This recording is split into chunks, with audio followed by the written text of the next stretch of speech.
Bapak Ibu saudara sekalian, saya senang baru saja saya pulang dari perjalanan di kawasan timur Indonesia, di Katimin selama 1 bulan.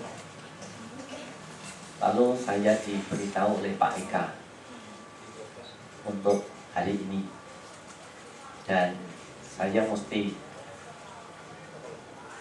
turut datang karena ini ada hubungannya dengan sastra yang semestinya tadi malam saya masih di Banten dan besok saya mesti kembali lagi ke Banten, kemudian ke Medan. Sore ini saya harus datang urusan sastra. Sebab saya sering mengatakan dan selalu mengatakan, menawarkan di mana-mana, yaitu negara yang utuh apabila bangsanya tidak melupakan sejarah, rakyatnya tidak meninggalkan sastra budaya sendiri, pemimpin-pemimpinnya malu berbuat jahat, takut akan akibatnya. Itu yang sering saya katakan di mana-mana dengan siapa saja. Jadi sudah terbukti di muka bumi ini peradaban-peradaban negara-negara bangsa-bangsa yang besar yang mereka berumur tua ternyata ditopang oleh 3 pilar penyangga yang kuat ini. Yang pertama adalah sejarah, yang kedua sastra budaya, dan yang ketiga pemimpin-pemimpinnya. Seperti negara Cina, India itu mempunyai peradaban ribuan tahun yang lalu.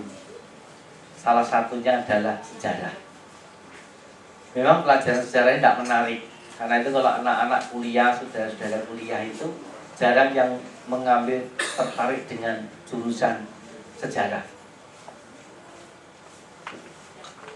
Yang dipilih ya hukum, kedokteran, komputer, akunting, bangsa-bangsa begitu. Itu duitnya deket. Kalau sejarah ini dianggap tidak mendatangkan duit.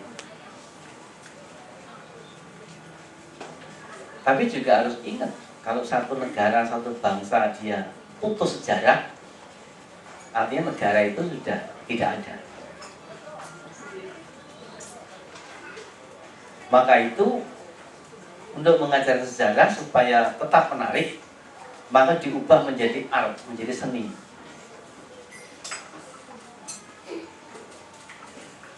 Karena kalau mengajar sejarah harus menghafal perang di Ponorogo, tanggal berapa, tahun berapa, yang mati berapa, di mana, wah itu kalau yang ngapal kimia, itu yang nggak menarik.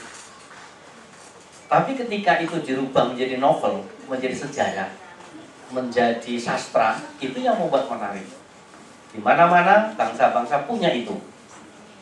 Di Cina punya Samkok, itu novel sejarah.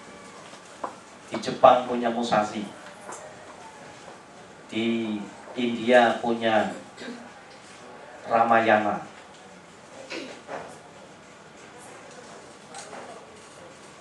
Yaitu penyampaian sejarah yang dibuat novel, sehingga dibaca itu enak, renyah, bisa dibawa kemana-mana. Di Indonesia dulu juga begitu.